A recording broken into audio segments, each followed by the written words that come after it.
ৰাতিপুৱা সময় 5টা বাজিছে। মই উঠিলোঁ, উঠি দাঁত ব্ৰাছ কৰি আহি মই ল'ৰালৈ খানা তৈয়াৰ কৰিছোঁ। বন্ধু বান্ধৱীসকল, মোৰ নতুন এটা ভিডিঅ'লৈ আপোনালোক সকলোকে স্বাগত জনালোঁ। আহকচোন মই আজি দিনটোত কি কাম, দিনটোত নহয় ৰাতিপুৱাৰ সময়কণত মোৰ ব্যস্ততা অধিকেই হয়। আহকচোন মই কেনেকেনো কি কৰিলোঁ চাওঁ সকলোৱে মিলি। দেখিছেনে মানুহজন ৰাতিপুৱা 3টামান বজাতে উঠি অফিচৰ কাম কৰাত ব্যস্ত। মই ভিডিঅ' কৰি আছিলোঁ বুলি তেওঁ গম নাপায়। তেওঁৰ টোপনি ভাগিলে আৰু শুই থাকিব নোৱাৰে, উঠি আহি পেলাই অফিচৰ যিমান কাম থাকে কামখিনি কৰি সম্পূৰ্ণ কৰে। কাৰণে আটা মাৰি ৰেডি কৰিছোঁ। ল'ৰা টিফিনত কিবা এটা দি পঠিয়াব লাগিব, তাৰ 10:30 বজালৈকে স্কুল আছে। আটাখিনি মাৰি তাৰ কাৰণে টিফিন বান্ধি তাক বেগত ভৰাই নিদিয়ালৈকে টেনশ্যনটো কম নহয়, যিহেতু টিফিনটো দিবই লাগিব বাধ্যতামূলক। ৰাতিপুৱা ইমান সোনকালে খুৱাই পঠিওৱাটো সম্ভৱ নহয়। অকণমান কিবা এটা খাই আৰু খাবলৈ ইচ্ছা নকৰে। কোনে 5:30 বজাতে খাবলৈ বিচাৰিব বাৰু। তথাপিতো কিবা অকণমান জবৰদস্তি মই খুৱাই পঠিয়াওঁ। তাৰপিছতে টিফিনটোত অকণমান ভালকৈ কিবা এটা হেল্ডি দি পঠিয়াব পাৰিলে সি মনোযোগেৰে খায়। চাহকাপ নাখালে মনটো ভাল নালাগে। এয়া ল'ৰাৰ কাৰণে ৰাতিপুৱা খোৱা যোগাৰ আৰু মোৰ কাৰণে চাহ আৰু গাখীৰ গৰম কৰিবলৈ মই তুলি দিছিলোঁ। তুলি দি লৰালৰি হয়, মই পানী এগিলাচ খাবলৈও সময় নাপাওঁ। গাখীৰখিনি ফাটি থাকিলে, গৰম বেছি পৰিলে যে মই কালি অকণমান দেৰি বটলটোৰ পৰা নুলিয়াই পেলাই থৈ দিছিলোঁ। থৈ দিলত গাখীৰটো গৰম কৰি দিলতে ফাটি থাকিলে। আকৌ নতুনকৈ গাখীৰ আনি গৰম কৰিবলগীয়া হ'ল। চাহত মই তেজপাত 2টা দি দিওঁ। চাহকাপৰ গোন্ধটোও ভাল হয়, উপকাৰীও হয়।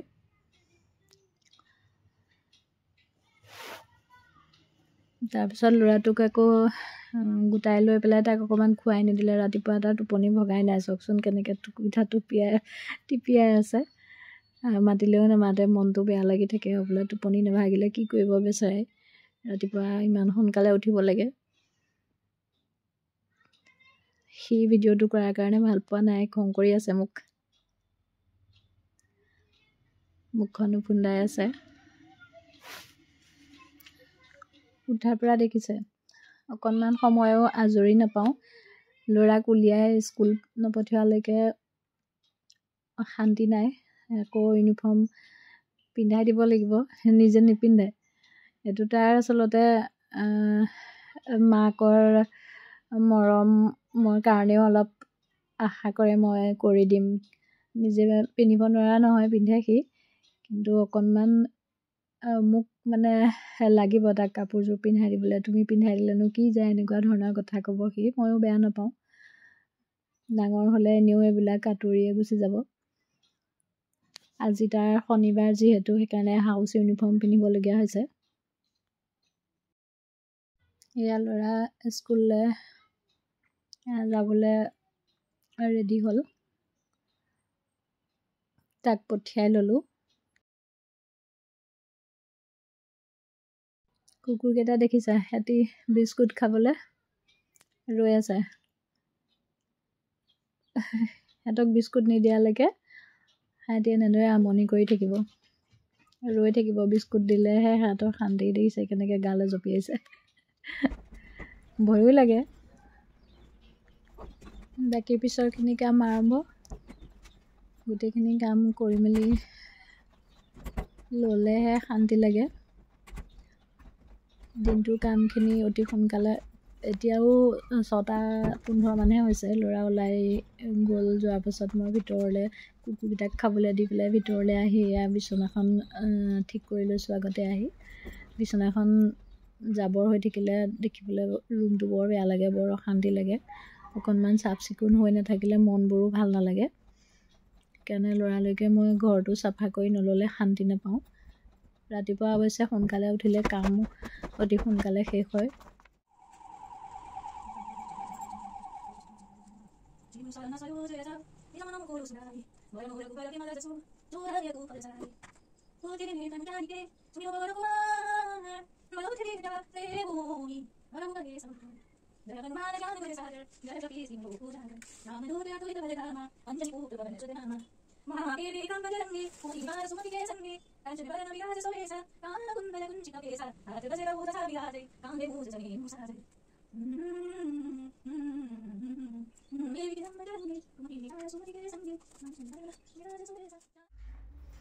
ৰাতিপুৱাৰ সময়কণ বহুত ব্যস্ততা হ'লেও মই অকণমান সময় উলিয়াই ভিডিঅ'ৰ কাৰণে কিবা এটা নহয় কিবা এটা কৰি লওঁ।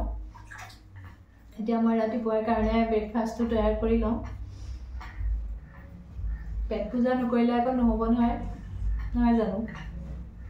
আপোনালোকক দেখুৱাইছোঁ মই সদায় ঘৰুৱা ভিডিঅ' নবনাওঁ, কিন্তু কেতিয়াবা দেখুৱাবলৈ মইতো উঠিছোঁ 5 বজাৰ আগতে মই উঠিলোঁ, কাৰণ ল'ৰা ৰাতিপুৱা সোনকালে যাব লাগে। সি 6 বজাতে, আচলতে 6 বজাত যাব নালাগে, 6 বজাৰ আগতে সিহঁতি 6 বজাত পাবগৈ লাগে স্কুল। কিন্তু ল'ৰা দেখোন ৰাতিপুৱা উঠিবলৈকে মন নকৰে। ৰাতি শোৱাও দেৰি হয়, তাৰ কিজানি শোৱা 6 ঘণ্টা 6.5 ঘণ্টা মানে হয় নেকি।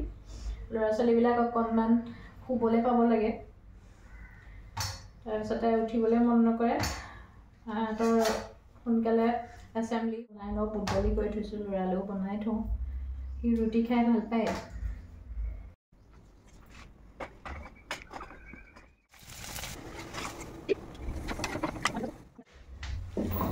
এতিয়া আমাৰ নাস্তাৰ সময়। ল'ৰা স্কুল, আমি এতিয়া নাস্তা খাই লওঁ। ভিডিঅ' দিছোঁ বুলি নাভাবিব আকৌ। নাই খোৱা ভিডিঅ' দিয়া নাই, ডেইলি ভিডিঅ' না, ডেইলি ব্লগ নহয় আচলতে, দিছোঁ আৰু। গৰম হৈ আছে কিন্তু